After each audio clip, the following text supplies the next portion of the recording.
Okay, ನಮಸ್ಕಾರ ವೀಕ್ಷಕರೇ. ಇವತ್ತಿನ ವಿಡಿಯೋದಲ್ಲಿ ಆರ್ಟಿಕಲ್ಸ್ ಹೆಂಗೆ ಯೂಸ್ ಮಾಡೋದು ನೋಡೋಣ. ಆರ್ಟಿಕಲ್ಸ್ ಒಳಗಡೆ 3 ಆರ್ಟಿಕಲ್ಸ್ ಬರುತ್ತೆ, ಎ, ಆ್ಯನ್ ಮತ್ತು ದ.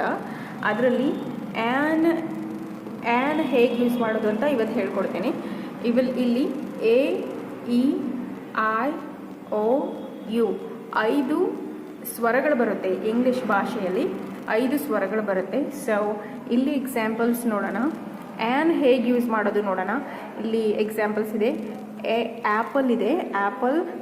ಇಯರ್ ಇದೆ, ಆ್ಯಂಡ್ ಇಂಕ್ ಬಾಟಲ್ ಇದೆ, ಆ್ಯಂಡ್ ಆರೆಂಜ್ ಇದೆ. ಇಲ್ಲಿ ಅಂಬ್ರೆಲಾ ಇದೆ. ಸೊ ಆ್ಯನ್ ಯಾವಾಗ ಯೂಸ್ ಮಾಡೋದು ಅಂತ ಅಂದರೆ, ಎಲ್ಲಿ ಯಾವ ಶಬ್ದದ ಮುಂದೆ ಎ ಬಂದಿರುತ್ತೋ, ಮುಂಚೆ ಎ ಬಂದಿರುತ್ತೋ, ಇ ಬಂದಿರುತ್ತೋ, ಐ ಬಂದಿರುತ್ತೋ, ಓ ಬಂದಿರುತ್ತೋ, ಯು ಬಂದಿರುತ್ತೋ, ಯಾವಾಗ ಇವು 5 ಸ್ವರಗಳು ವರ್ಡ್ಸ್ ಮುಂದ್ಗಡೆ ಒಂದೇ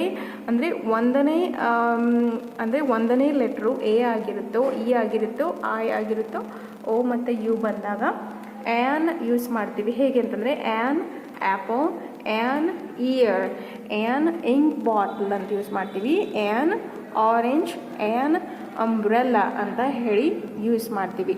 ಆ್ಯನ್ ಅಂತಂದರೆ 5 ಸ್ವರಗಳು ಬಂದಾಗ ಆ್ಯನ್ ಯೂಸ್ ಮಾಡ್ತೀವಿ. ಇಲ್ಲಿ ಆ್ಯನ್ ಆ್ಯಪಲ್ ನಾನು ಬರೆದು ತೋರಿಸ್ತೀನಿ ನಿಮಗೆ. ಇಲ್ಲಿ ಆ್ಯನ್ ಇಯರ್ ಅಂತಂದರೆ ಕಿವಿ, ink bottle, you know that. An orange and an umbrella, an umbrella. An ear, an apple, an ear, an ink bottle, an orange, an umbrella. So I hope you can see this. ಇಲ್ಲಿ ಈ 5 ಸ್ವರಗಳು ಶಬ್ದದ ಮುಂದೆ ಬಂದಾಗ, ಯಾವುದೇ ಶಬ್ದ ಇರಲಿ, ಇಂಟರ್ವೀವ್. ಇನ್ನೊಂದು ಎಕ್ಸಾಂಪಲ್ ಕೊಡೋಣ.